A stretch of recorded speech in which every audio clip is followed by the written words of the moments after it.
Amendment bill है ना, ये केवल डिलिमिटेशन बिल नहीं है। This is a constitutional amendment, संविधान का संशोधन है।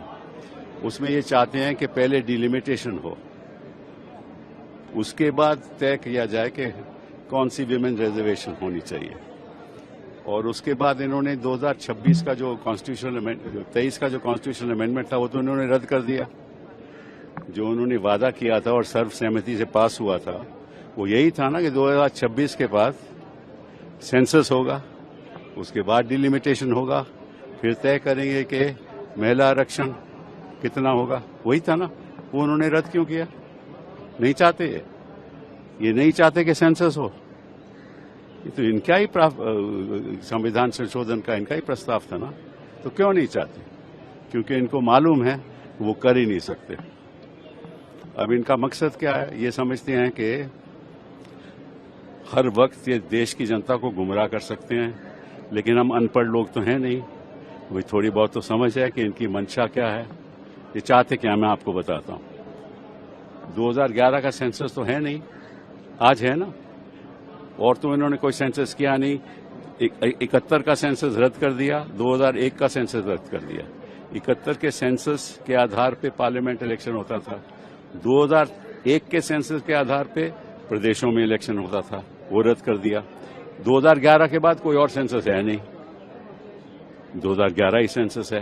तो 2011 के सेंसस के आधार पे इन्होंने ये भी नहीं कहा कि कितने प्रतिशत ये बढ़ाएंगे। अगर मान लीजिए 50% बनाते हैं, 50, तो एक उदाहरण के तौर पे उत्तर प्रदेश की सीट 80 से 120 हो जाएगी और तमिलनाडु की सीट 39 से 50 हो जाएगी। तो 39 और 80 में क्या अंतर है? 41। हाँ, और 50 और 120 में क्या अंतर है? 60। तो नॉर्थ इंडिया में ये 200 सीटें बढ़ा देंगे अपनी, ठीक है ना, और साउथ इंडिया में 66।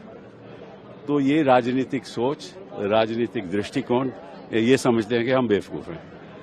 ये हम बेवकूफ हैं नहीं, हम इनसे ज्यादा समझदार हैं।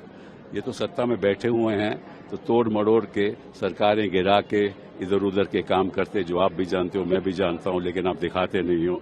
ये सरकारें बनाते हैं, ठीक है ना। किसी को होटल में ले गए, किसी को हवाई जहाज में ले गए, किसी को ये लोभ दे दिया, किसी को वो लोभ दे दिया। जो चुनी हुई सरकार है गिरा दिया, फिर सत्ता में आ गए, फिर अपने सहयोगी दलों को खत्म कर दिया, चाहे वो जेडीयू हो, चाहे वो शिवसेना, विपक्ष की शिवसेना, उद्धव की नहीं दूसरी शिवसेना हो, या अजीत पवार के, ठीक है ना।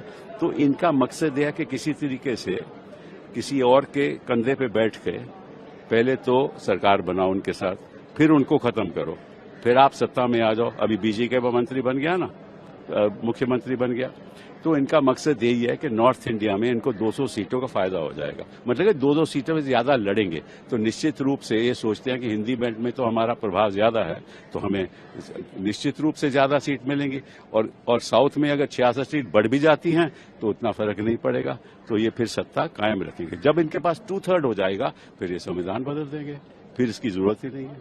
ये इनका मंशा है, ये इनके मकसद है, हम इसको पारित नहीं होने देंगे।